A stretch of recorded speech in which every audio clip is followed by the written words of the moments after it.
जो हमारा last podcast खत्म हुआ है, मैं जी। फिर से शुरू करना चाहूँगा। हुँ। मैं एक्चुअली पूछना चाहता हूँ आपसे 7 चिरंजीवियों में से एक हनुमान जी के बारे में। आप उनके बारे में क्या सोचते हैं? आपकी क्या राय है उनको लेके?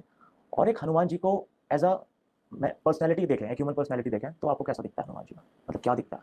खैर शिवांश, सबसे पहले तो बोलते-बोलते एक जो बात बना दी गई ना कि वानर, हुँ, हनुमान जी वानर थे, वानर थे। वानर कोई शब्द है नहीं। जी। वानर का मतलब होता है वो नर, नर मतलब मेल, है ना? मेल को हम मस्कुलाइन से भी जोड़ते हैं ना हुँ, कि हुँ, हुँ, पावर, हुँ, है ना? स्ट्रेंथ। तो वो मेल, वो नर जो वन में रहता है, हुँ, उसको वानर कहते हैं। वो चेंज होते-होते जिनको मखौल बनाना होता है, मज़ाक बनाना होता है, वो बोलता है, "अरे! तुम तो बंदरों की पूजा करते हो।" हुँ, तो सबसे पहले कि हनुमान जी जो थे ना वो बंदर नहीं थे, वो कपि थे। जैसे ही हम लोग हनुमान चालीसा पढ़ते हैं तो एक लाइन आता है, कपिति वो लोक उजागर, ज़्यादा। है ना? तो जो कपि शब्द आता है ना उसमें, वो उनके समुदाय, उनके क्लैन का नाम था। जैसे आपको और मुझे हिंदी में मानव बोला जाता है, हुँ, अंग्रेजी में ह्यूमन्स बोला जाता है, हुँ, हुँ, साइंटिफिक लैंग्वेज में होमो सेपियंस बोला जाता है ना? हुँ, वैसे ही उनकी जो बिरादरी थी, उनका जो क्लैन था, उसको कपि बोला जाता था। कपि में और बंदरों में और वनमानुष में ये सब अलग-अलग क्लैन्स हैं। अब वानर क्लैन, जिसको कपि क्लैन जो है, वो अब एग्ज़िस्ट नहीं करते। हुँ, अब है नहीं, हुँ, उस समय होते थे। क्योंकि उनका चेहरा, अब आप बोलेंगे कि जो लोग भी बोलेंगे, हुँ, आप नहीं, कि उनका चेहरा तो ऐसा ऐसा था, तो मतलब वो तो बंदर थे। हुँ, उनकी तो पूँछ थी, तो वो तो बंदर थे। तो भई आप और मैं भी तो मतलब इवोल्यूशन में हम वहीं से निकले ना। हुँ, यही माना गया ना कि हमारे पूर्वज बंदर ही थे, फिर उनसे इवॉल्व होके एक सारे बंदर तो इंसान नहीं हो गए ना। हुँ, तो बंदरों में कोई एक समुदाय रहा होगा ना, जो इवॉल्व होके आपके मेरे जैसे बने हैं, जिनका पूँछ चला गया, जिनका मुँह फूला हुआ नहीं है। जी। ठीक है ना?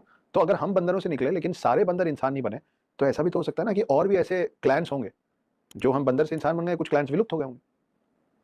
है ना? तो सबसे पहले तो कि हनुमान जी को बंदर या बंदर की श्रेणी में डालना अपन को उससे परहेज़ करना चाहिए, ये अच्छी चीज़ नहीं है ना?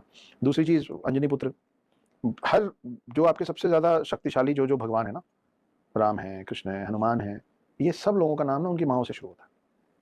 यशोदा नंदन, देवकी नंदन, हुँ, हैं? अ, कुंती पुत्र, हुँ, पांडवों की जब हुँ, बात होती है, कौशल्या कौशल्या। नंदन, वैसे ही इनका नाम होता है अंजनी पुत्र।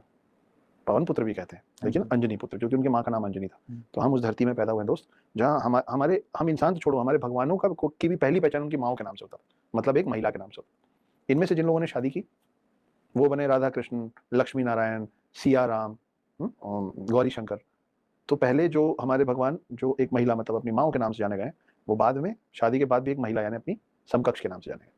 अब हनुमान जी ने शादी नहीं की थी, नहीं तो ये हमारे धरती का, हमारी मिट्टी का, देवभूमि भारत का यही चलन रहा है।